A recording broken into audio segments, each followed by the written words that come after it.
Friends, 189 days of war. The general offensive by the Ukrainian forces against the Russians in Kherson Mykolaiv region from Krivoy Rog direction has been generally stabilized, though they claim that this offensive is still on. There have been massive losses, especially from the Ukrainian side, as Russia claims that Ukraine lost 48 tanks, 46 infantry vehicles and 37 others, while they have lost 1200 troops. This is huge. On the other side, Ukrainians have claimed that close to 120 Russian troops have been killed, 9 tanks and 30 other vehicles have been destroyed. Western media claims that Ukrainian forces are continuing their counter-offensive and with ground assaults across the Dnipro River, and they have gained various ground positions like in Arkhangelsk, Sukhi Stavok village adjacent to Davido Brod.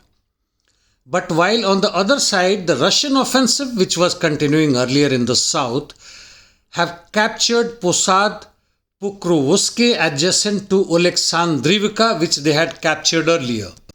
While in Ukrainian offensive, there are various reports that Ukrainian army troops deployments indicate that Ukrainian offensive in south is likely to continue.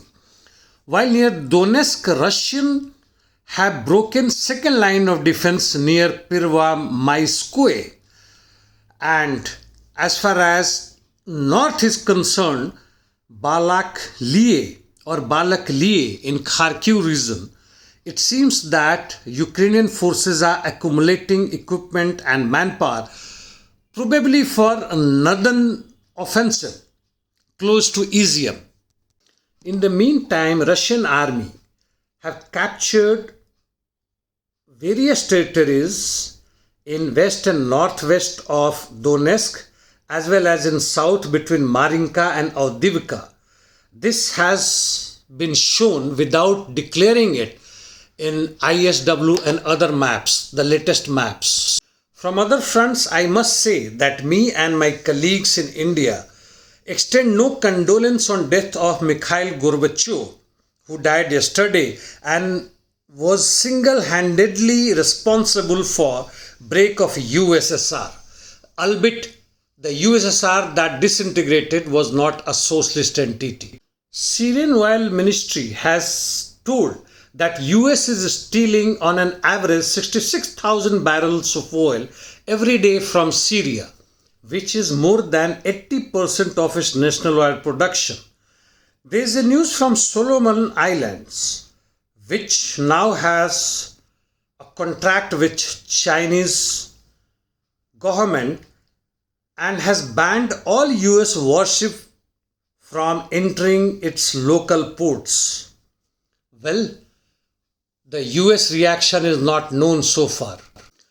More from Ukraine. The General Staff of Ukrainian Army has tightened information policy after their general offensive seems to have failed.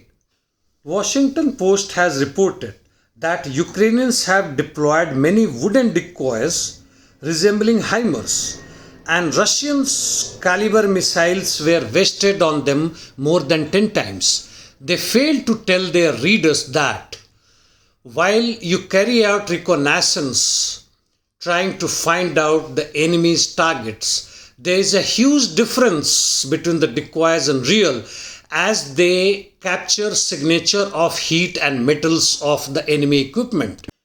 That is all for today. See you tomorrow. Thank you.